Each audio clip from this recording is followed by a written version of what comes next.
पुनर्जन्म के बाद मैंने सबसे पहले जो काम किया वह था जानबूझकर अपनी सगी बहन से मिलना ताकि उसे पहली नजर में ही मुझसे प्यार हो जाए। अपने पिछले जीवन में जब अमीर परिवार के मेरे माता पिता ने मुझे ढूंढ लिया था, तब मेरी सगी बहन ने उस नकली बेटे की रक्षा करने के लिए मेरा विरोध करने में कोई कसर नहीं छोड़ी थी। उसने यह अफवाह फैला दी थी कि मैं एक नाजायज संतान हूं और यहां तक कि मुझे प्रताड़ित करने के लिए लोग भी भेजे थे। एक साथ जीवन बिताने के बाद मैं उसकी पसंद नापसंद को अच्छी तरह जान चुका था, इसलिए मैंने उसके आदर्श परफेक्ट प्रिंस जैसा दिखने का ढोंग किया ताकि वह खुद उस हताशा और दर्द का अनुभव कर सके जब उसका प्रेमी उसका भाई निकल आए। उसी समय लक्ष्य दिखाई दिया, लियू रुयान। मैं धीरे से उसके करीब पहुंचा और पूछा, नमस्ते, सबसे नजदीकी पुस्तकालय का रास्ता क्या है? लियू रुयान और उसकी सहेली मुड़ी और दंग रह गईं। उन्होंने अपने पीछे सफेद शर्ट में एक अकेले खड़े लड़के को देखा। लियू रोयान सुन्न रह गई। उस जबरदस्त दृश्य प्रभाव ने उसके दिल को इतनी जोर से धड़काया कि जब तक मैंने दोबारा रास्ता नहीं पूछा वह होश में नहीं आई। उसने अचानक प्रतिक्रिया दी और सहज रूप से हियाने स्ट्रीट की ओर इशारा किया। वहां से ठीक है, धन्यवाद। मैंने उसे एक विनम्र मुस्कान दी और जाने के लिए मुड़ गया। लियू रोयान तब तक मेरी पीठ को देखती रही जब तक मैं दूर नहीं चला गया। वह ऐसे होश में आई जैसे किसी सपने से जागी हो। उसके पास उसकी सहेलियों की आवाजें आईं। ये लड़का बहुत हैंडसम है। इतने सालों में पहली बार मैंने इतना आकर्षक लड़का देखा है। तो उपन्यासों में 17 से 18 साल के युवकों के असाधारण व्यक्तित्व की बात पूरी तरह निराधार नहीं है। हाँ, उसका अंदाज बहुत कातिल है। हर एक बारीकी उसकी पसंद से मेल खाती है। लियू रुयान ने अपनी मुट्ठी भींची, गहरी सांस ली और कहा, चलो हम भी जेन स्ट्रीट चलते हैं। जिससे आपको गहरी नफरत करनी चाहिए थी, उसी से पहली नजर में प्यार हो जाना कैसा महसूस होता है? यह सवाल पिछले जीवन की लियू रुयान से पूछा जाना चाहिए था। उसकी उस नजर को याद करके मैं जोर से हंसे बिना नहीं रह सका। मैं ये देखने के लिए बहुत उत्सुक हूं कि लियू रुयान की क्या प्रतिक्रिया होगी जब उसे पता चलेगा कि मैं उसका सगा भाई हूं। समय का हिसाब लगाया जाए तो लू परिवार इस समय मुझे वापस लाने की चर्चा कर रहा होगा। पिछले जीवन में मैंने लू परिवार में एक दत्तक पुत्र के रूप में प्रवेश किया था और बहुत बाद में मुझे अपनी असली पहचान का पता चला था। इस जीवन में उन्हें मुझे ले जाना उतना आसान नहीं होगा जितना उन्होंने उम्मीद की थी। अगली सुबह लियू परिवार मुझे खोजने आया, लेकिन वे लियू माता पिता नहीं थे, बल्कि परिवार का ड्राइवर और केयर टेकर थे। क्या आप मिस्टर लुइनन चैन हैं? लियूशु के चेहरे पर एक सलीके वाली मुस्कान थी, लेकिन जैसे ही उसने मुझे स्पष्ट रूप से देखा, उसकी आंखों की पुतलियां सिकुड़ गईं, हालांकि वह जल्दी ही संभल गई। नमस्ते मिस्टर लुइनन, हम सेंजन रियल एस्टेट के मालिक लुएनो के कर्मचारी हैं। यह हमारा बिजनेस कार्ड है, आप इसे देख सकते हैं। लियूशु ने एक हाथ से कार्ड मेरी ओर बढ़ाया। मैंने उसे नहीं लिया। इसके बजाय मैंने अपने हाथ बांध लिए, दीवार से सटकर खड़ा हो गया और उसे गौर से देखा। तो फिर मैं आपकी क्या मदद कर सकता हूं? खैर, नजरअंदाज किए जाने पर लियूशु का चेहरा तन गया। वह थोड़ी परेशान लग रही थी। क्या आप अपनी पहचान के बारे में कुछ जानते हैं? आपका क्या मतलब है? मैंने अपनी भौहें उठाईं। क्या आप कहना चाहती हैं कि आपका बॉस मेरा... नहीं। मेरी बात पूरी होने से पहले ही लियूशु ने माथा सिकोड़ते हुए बीच में ही टोक दिया। आपकी पहचान हमारे बॉस के सेवियर के रूप में है। हमारे बॉस का कहना है कि अब आपके पिता नहीं रहे। अब से हम औपचारिक रूप से गोद लेने की प्रक्रिया शुरू करेंगे। आज से आप लियू परिवार के बेटे होंगे। ड्राइवर ने भी हस्तक्षेप किया। आपको निश्चित रूप से पता होगा कि लियू परिवार जिनाई का सबसे अमीर परिवार है। सीधे शब्दों में कहें तो अगर आप हमारे बॉस के बेटे बन जाते हैं तो आपके जीवन में एक बहुत बड़ी छलांग लगेगी। दोनों के चेहरों पर श्रेष्ठता के भाव थे, जैसे कि मुझे कोई बहुत बड़ा लाभ मिल रहा हो। मैं हल्का सा हंसा। क्षमा करें, मेरा किसी को भी माता पिता के रूप में स्वीकार करने का कोई इरादा नहीं है। क्या आपके पास कुछ और है? यदि नहीं तो कृपया मेरे नाश्ते के समय मुझे परेशान न करें। ठीक है, धन्यवाद। इतना कहकर मैं सीधा घर के अंदर चला गया और दरवाजा बंद कर लिया। दरवाजा बंद करने से पहले मैंने उनके अविश्वास से भरे चेहरे देखे। कुछ देर बाद बाहर से एक चिड़चिड़ी और अपमानित आवाज आई। मिस्टर लियू, अच्छी तरह सोच लीजिए। यह लियू परिवार है, सबसे अमीर। पहले आप हमारी पहचान की पुष्टि के लिए फोन कर सकते हैं। हम सच में लियू परिवार से हैं। क्या आप वास्तव में जानते हैं कि आप किसे ठुकरा रहे हैं? जब आप बड़े होंगे तो आपको निश्चित रूप से पछतावा होगा। जल्द ही लियूशु और ड्राइवर लियू परिवार के पास वापस लौट गए और मेरा रवैया लियू माता पिता को बताया। उसी समय लियू रुयान भी वहां मौजूद थी। यह सुनकर कि मैंने गोद लेने से इनकार कर दिया है, वह तिरस्कार के साथ मुस्कुराई। अगर वह वापस नहीं आना चाहता तो मत आने दो, कोई भी मामूली गुंडा। क्या उसे लगता है कि वह कोई बहुत महत्वपूर्ण व्यक्ति है? जैसे ही उसने अपनी बात खत्म की, मां लू ने उसे असंतोष के साथ देखा। रुयान, ऐसा मत कहो। तुम्हें पता है लियू रुयान बेसब्री से खड़ी हो गई। उसने पास रखी कार की चाबियां उठाई। मुझे इतना सब बताने की जरूरत नहीं है, मुझे कुछ काम है, मैं जा रही हूं। लियू रुयान लंबे कदम भरते हुए चली गई। मां लू ने आह भरी और पिता लियू की ओर देखा। हम क्या करें प्रिय? वह वापस नहीं आना चाहता। क्या यह इतना कठिन है? पिता लियू पैर पर पैर चढ़ाए अखबार पढ़ रहे थे और मामले को ज्यादा तवज्जो नहीं दे रहे थे। वह वापस नहीं आना चाहता था। यह सिर्फ उसकी सावधानी है। उसे विश्वास नहीं है कि आसमान से उसके लिए कुछ गिरेगा। कुछ दिनों में मैं खुद जाऊंगा। मां लियू ने कहा। तो फिर तुम सही कह रहे हो। इसके अलावा हम कुछ लग्जरी चीजें साथ ले जाएंगे ताकि उसे पता चले कि वास्तव में अमीर होना क्या होता है। आखिर वह अपना ही बेटा है। हम उसे बाहर डूबने नहीं दे सकते, है ना? बस उम्मीद है कि वह संयम से काम ले, समझदार बने और विदेश में पढ़ाई छोड़कर यहां वापस आने के बाद अच्छा व्यवहार करे। मैं पढ़ने के लिए हियानसे स्ट्रीट की लाइब्रेरी गया। मैं अच्छी तरह जानता था कि लियू रोयान अपने बड़े भाई से कितनी नफरत करती है। आज ये सुनकर कि मैंने गोद लेने से इनकार कर दिया है, वह निश्चित रूप से गुस्से में होगी। और जब वह गुस्से में होती है तो उसे घर पर रहना पसंद नहीं होता। जब उसका कोई बॉयफ्रेंड नहीं होता तो वह साइबर कैफे जाती है और जब होता है तो वह उसे ढूंढने जाती है।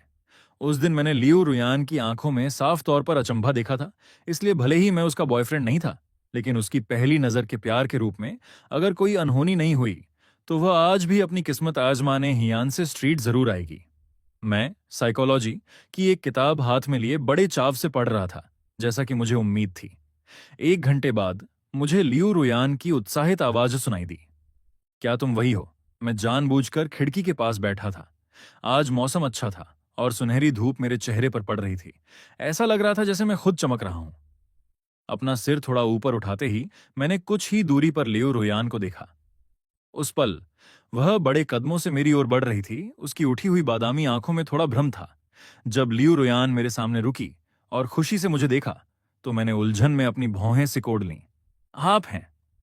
मुझे इस तरह देखते हुए जैसे मैंने उसे पहचाना ही नहीं। उसकी आंखों में निराशा की एक झलक कौंधी, लेकिन तुरंत ही उसने मुझे एक बड़ी मुस्कान दी। भाई, क्या तुम्हें याद नहीं है? उस दिन साइबर कैफे के प्रवेश द्वार पर तुमने मुझसे रास्ता पूछा था। आह, तो आप थीं। मैंने अचानक एहसास करते हुए कहा। मैंने लियू रुयान को विनम्रता से देखकर मुस्कुराया। बहुत बहुत धन्यवाद। उस दिन मैं पहली बार हियानसे स्ट्रीट आया था और मुझे नेविगेटर का ठीक से उपयोग करना नहीं आता था। मैं लगभग खो ही गया था। कोई बात नहीं, कोई बात नहीं, लियू रुयान ने बार बार अपना हाथ हिलाते हुए कहा। फिर मेरे सामने वाली खाली सीट की ओर इशारा किया। भाई, क्या मैं यहां बैठ सकती हूं? बिल्कुल। मैंने सिर हिलाया और पढ़ना जारी रखा। लियू रुयान बैठ गई और यह देखकर कि मैंने उससे बात करने की कोई इच्छा नहीं दिखाई, वह थोड़ी निराश हुई। लेकिन मेरे चेहरे को देखते ही उसका दिल फिर से जोर से धड़कने लगा। उसी समय उसकी नजर को महसूस करते हुए मैंने अपना सिर थोड़ा उठाया। मेरी आंखों के थोड़े उठे हुए फीनिक्स आकार ने मुझे एक अनूठा अंदाज दिया था। मेरी नजर मिलते ही लियू रुयान चौंक गई। उसने जल्दी से बात बनाई। भाई, मैं देख रही हूं कि तुम मनोविज्ञान की किताब पढ़ रहे हो। क्या तुम मनोविज्ञान पढ़ते हो? नहीं, मैंने किताब रखते हुए जवाब दिया। यह सिर्फ एक शौक है। अच्छा, समझ गई। तो क्या तुम अभी भी छात्र हो? बिल्कुल। क्या तुम हाई स्कूल में हो या यूनिवर्सिटी में? यूनिवर्सिटी में। जाहिर है। आप कितनी बेकार बातें पूछ रही हैं। मेरी आंखों में थोड़ी अधीरता दिखाई दी। क्या आपको कुछ कहना है? मेरे व्यवहार में बदलाव देखकर लियू रोयान सहम गई और जल्दी से सफाई देने लगी। मैं तो बस पूछ रही थी, मेरा कोई और इरादा नहीं है। मैं बस तुम्हें थोड़ा और जानना चाहती हूं। ईमानदारी हमेशा एक अचूक हथियार होती है। लियू रोयान ने ईमानदार होने का फैसला किया। उसकी आड़ू जैसी आंखों ने मुझे सच्चाई से देखा। सच कहूं तो जब से मैंने तुम्हें उस दिन पहली बार देखा है, तुम मुझे पसंद आ गए हो। इन दिनों मैं रोज तुम्हें ढूंढने के लिए यहां आती हूं। क्या तुम मुझे तुम्हें पाने का एक मौका दे सकते हो? लियू रुयान के इस प्यार में डूबे रूप से धोखा मत खाइए। वास्तव में वो बहुत चंचल महिला है। वह अपने बॉयफ्रेंड बहुत जल्दी बदलती है। उसे ऐसे बॉयफ्रेंड पसंद नहीं है जो उसकी हर बात मानते हों। उसकी राय में एक पुरुष के अपने सिद्धांत और करिश्मा होना चाहिए, अन्यथा वह उबाऊ और बिना किसी चुनौती वाला होता है। इतने सालों तक उसका भाई रहने के बाद मैं उसे संभालना अच्छी तरह जानता हूं। मैंने शांति से लियू रोयान की बात सुनी और उसे विनम्रता से मुस्कुराकर देखा। आप मुझे जीतना चाहती हैं या नहीं, ये आपकी बात है। आप मुझसे मौके के बारे में क्यों पूछ रही हैं? क्या अगर मैं आपको मौका ना दूं तो आप मेरी नजरों से ओझल हो जाएंगी? अगर ऐसा है तो मैं आपको साफ जवाब दे सकता हूं। नहीं।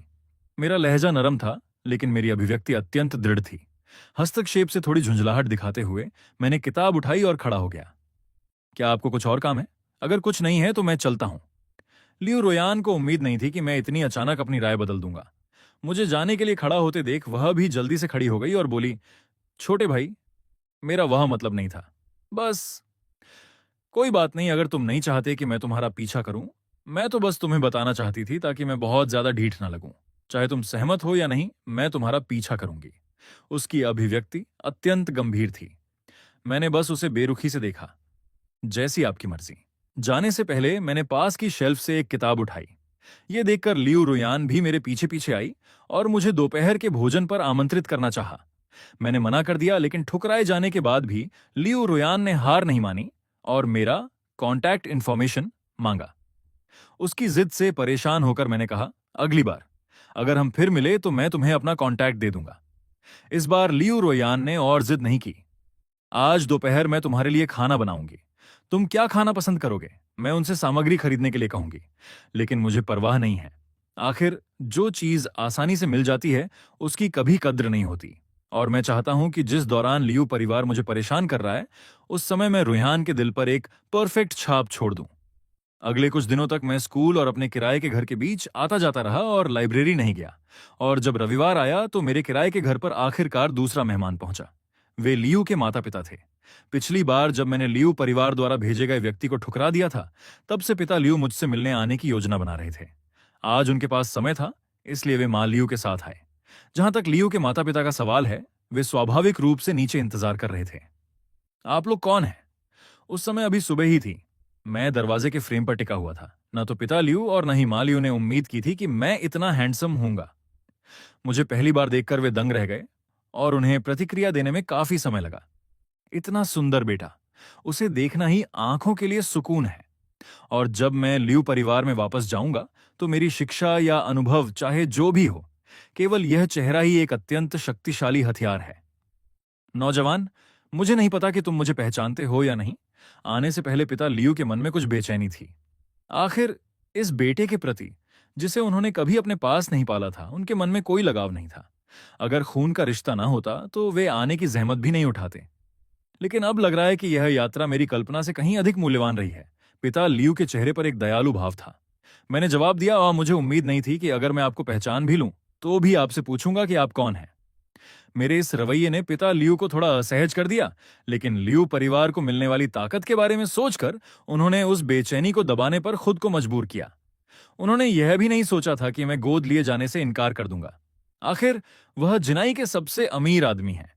एक नाबालिग युवक को अपने वश में करना उनके लिए मुश्किल नहीं होना चाहिए था। मुझे अपना परिचय देने की अनुमति दें। मैं लुएनो हूं, सेनगॉन ग्रुप का मालिक। ये मेरा बिजनेस कार्ड है। पिता लियू ने एक दयालु मुस्कान के साथ मुझे कार्ड दिया। मैंने उसे नहीं लिया, बल्कि पूछा, तो फिर क्या आपको कोई काम है? मैंने उन्हें जरा भी शिष्टाचार नहीं दिखाया। मां लियू ने माथा सिकोड़ा। पिता लियू ने नाखुशी से कार्ड वापस ले लिया। बात ऐसी है, कुछ दिन पहले एक महिला और एक पुरुष तुमसे मिलने आए थे। उन्होंने तुम्हें स्थिति के बारे में बताया होगा, है ना? तुम्हारे पिता मेरे रक्षक थे। मरने से पहले उनकी एकमात्र इच्छा तुम्हें ढूंढना और तुम्हारी उचित भरपाई करना था। मैंने उन्हें बीच में ही रोक दिया। क्या आप चाहते हैं कि मैं आपका बेटा बनूं? पिता लियू ने सिर हिलाया। हां, लेकिन निश्चिंत रहो, मैं गोद लेने की औपचारिक प्रक्रिया का पालन करूंगा ताकि पूरे जिनई शहर को पता चले कि तुम मेरे बेटे लुएनो हो। यह कहते हुए पिता लियू ने मां की ओर देखा और मुझे एक स्नेही नजर से देखा। मुझे पता है कि तुमने बहुत छोटी उम्र में अपनी मां को खो दिया था और तुम 17 साल की उम्र तक अकेले पले बढ़े। बहुत सी मुश्किलें आईं, लेकिन अतीत में जो कुछ भी हुआ, अब से मैं तुम्हें और कष्ट नहीं होने दूंगा।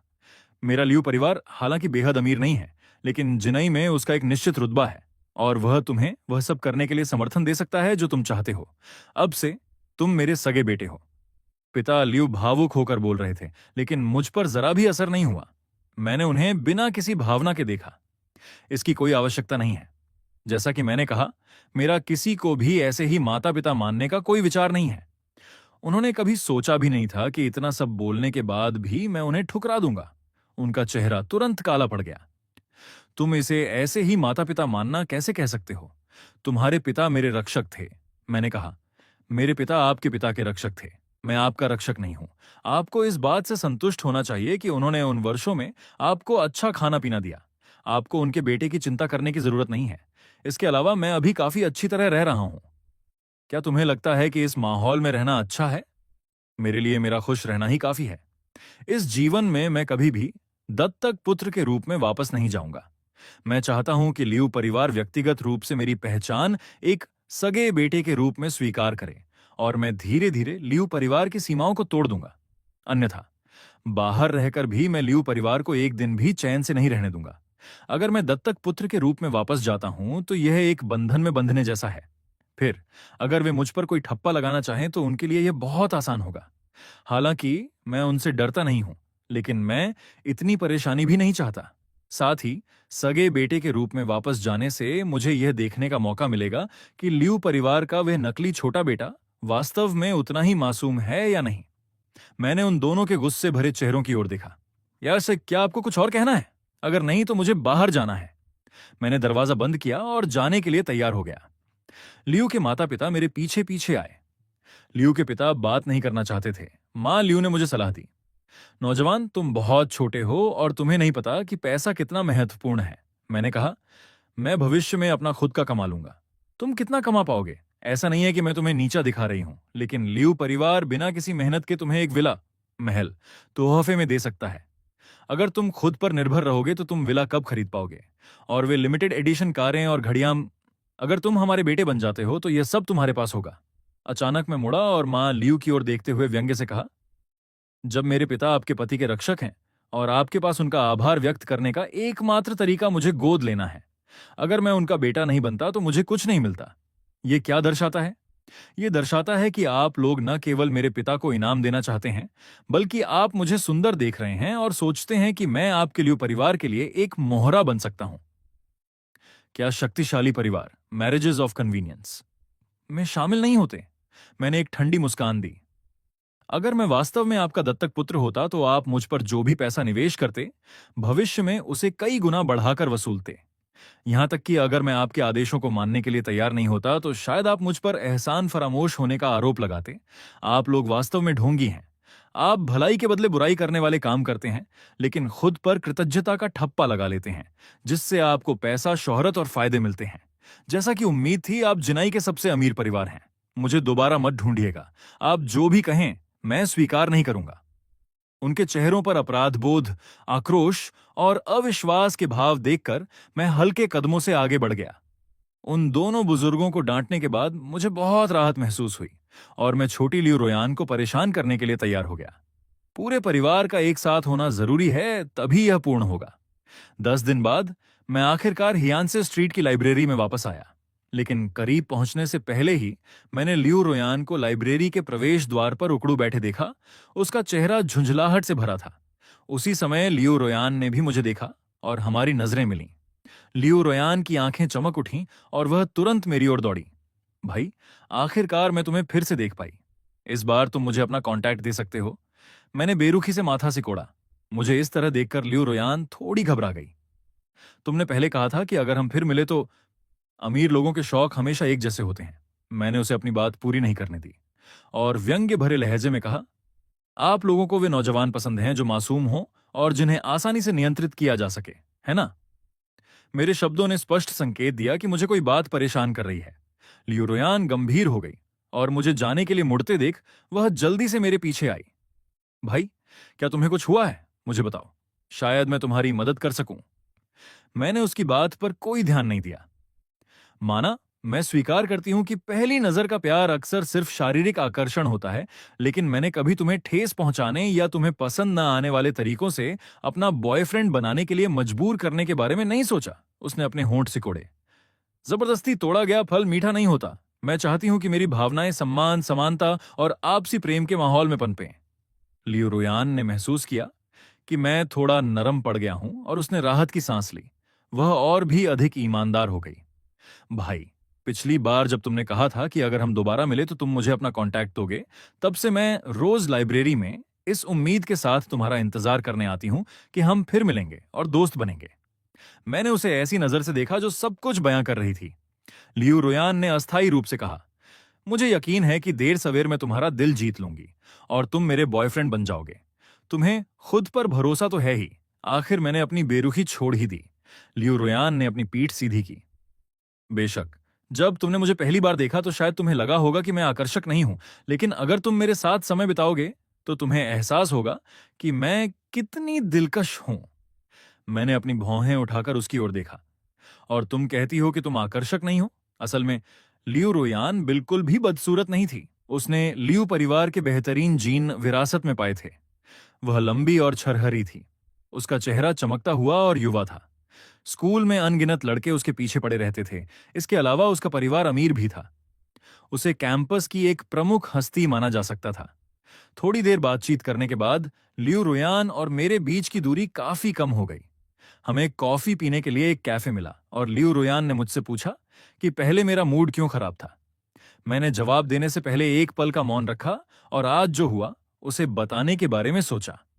मैंने सिर्फ इतना कहा कि आज एक जोड़ा मुझसे मिलने आया था। उन्होंने कहा कि मेरे माता पिता ने उन पर कोई एहसान किया था और वे मुझे गोद लेना चाहते थे। लियू रोयान के चेहरे पर पूरी तरह अविश्वास के भाव आ गए। भाई, तुम्हारी शक्ल से तो लगता है कि तुम लगभग मेजर होने वाले हो, है ना? वे अब आकर कह रहे हैं कि वे तुम्हें गोद लेना चाहते हैं। इसका क्या मतलब है? मैंने उसे देखा और शांति से जवाब दिया। उनका परिवार बहुत अमीर है। वे कहते हैं कि अगर मैं उनका बेटा बनना स्वीकार कर लूं तो मैं कई सालों की मेहनत से बच सकता हूं। तो क्या हुआ? सिर्फ इसलिए कि वे अमीर हैं, क्या वे खुद को दूसरों से ऊपर समझते हैं? लियो रुयान व्यंग्य से हंसी, लेकिन अपनी बात पूरी करने से पहले ही उसका चेहरा तन गया। भाई, हाँ, मैं समझ गई कि तुम क्या कहना चाहते हो। मैंने सिर हिलाया। मैं अनाथ हूं। मैं अपने पिता को कभी नहीं मिला। मेरी मां तब चली गई थी जब मैं 7 साल का था। मैंने ये बात बेरुखी से कही। मेरा चेहरा शांत और बेफिक्र था, लेकिन यही अंदाज और भी दिल को छू लेने वाला था। लियू रोयान को मुझ पर तरस आया। तो फिर ये साल तुम्हारे लिए बहुत कठिन रहे होंगे, है ना? नहीं, मैं अकेला रहने का आदी हो चुका हूं। इसीलिए जब वे अचानक ऐसी बातें कहने आए तो मुझे थोड़ा गुस्सा आ गया। अभी कुछ देर पहले मैंने अपना गुस्सा तुम पर निकाल दिया। मुझे माफ करना। तुम्हें माफी मांगने की जरूरत नहीं है, वे ही गलत हैं। लियू रुयान को जरा भी अंदाजा नहीं था कि जिस अमीर जोड़े की मैं बात कर रहा था वे उसके अपने माता पिता थे। मैं वही बड़ा भाई था जो उसके लिए बेकार, बदसूरत, गंवार और घृणास्पद था। लियू रोयान समझ नहीं पा रही थी कि क्या कहे।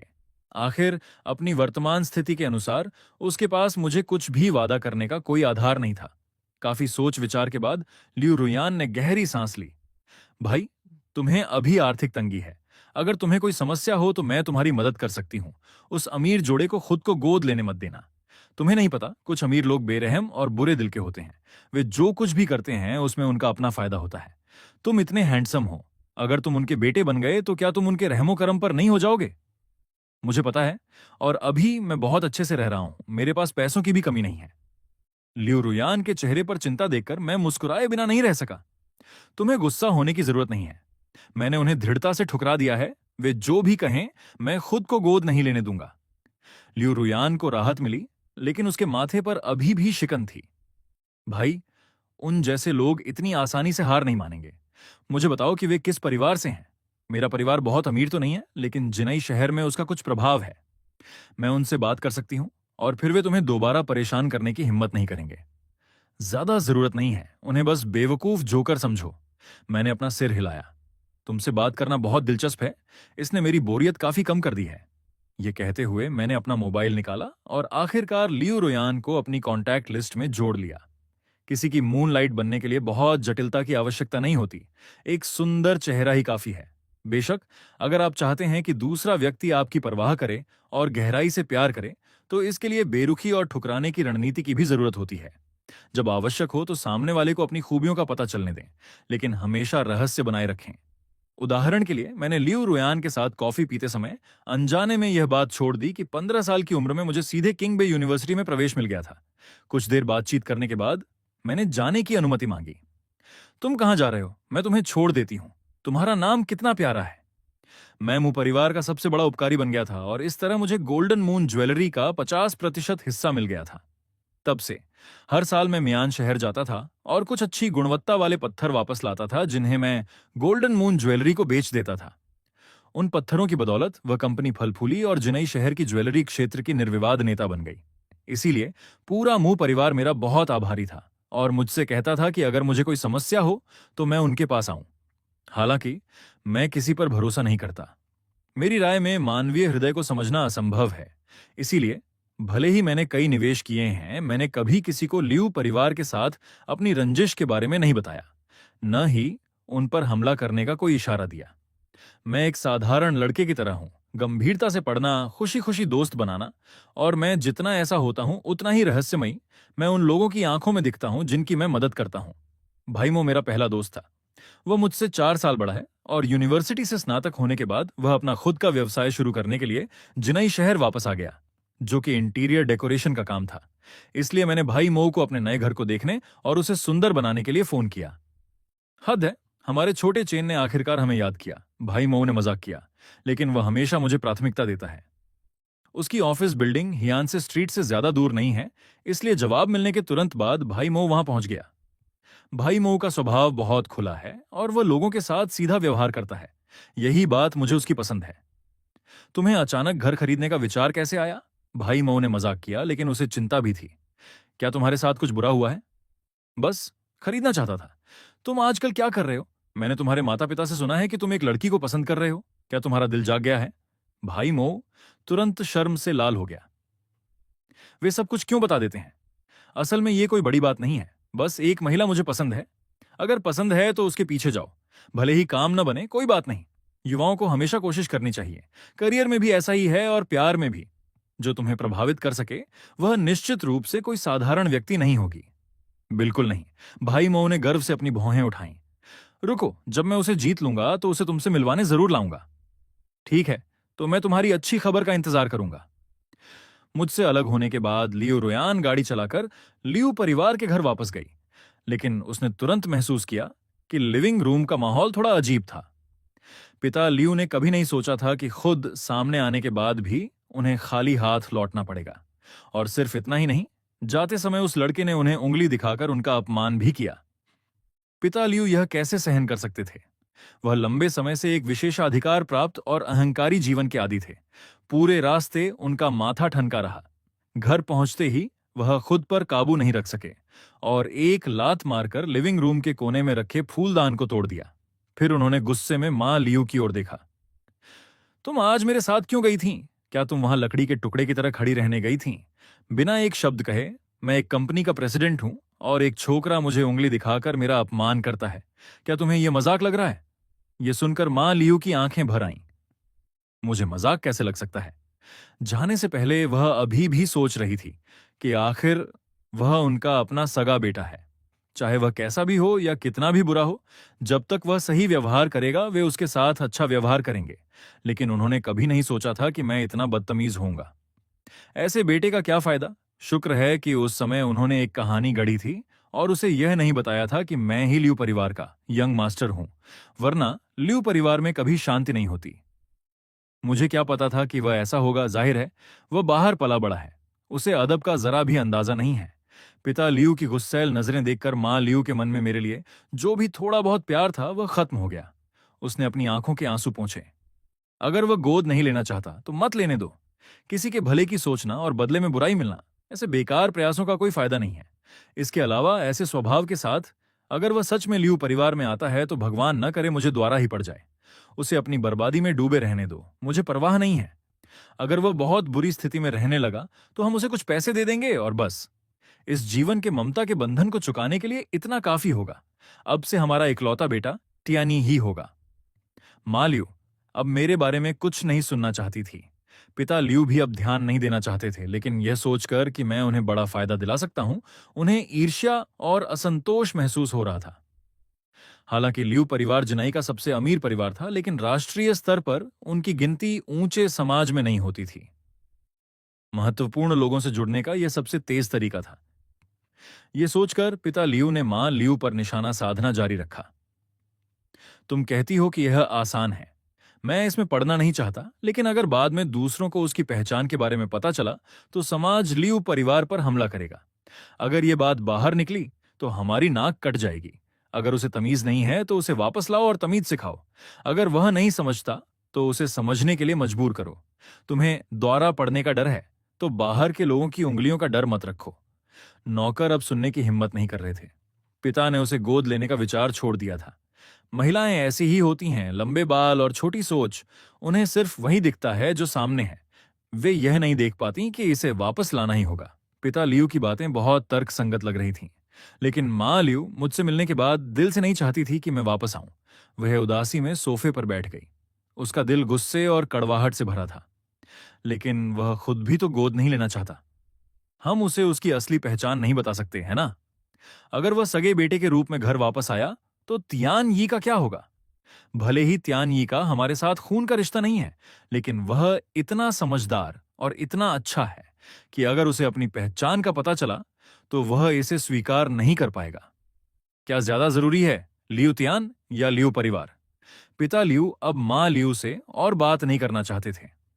और तो और, जब मैंने कहा कि मैं उसे सच बताने वाला हूं, जब लोग मुसीबत में नहीं होते, तो वे बहुत बड़ी बड़ी बातें करते हैं। पिता लियू की आंखों में क्रूरता की एक चमक कौंधी। तुम इसमें मत पड़ो, मैं उसे वापस लाने का कोई ना कोई रास्ता निकाल लूंगा।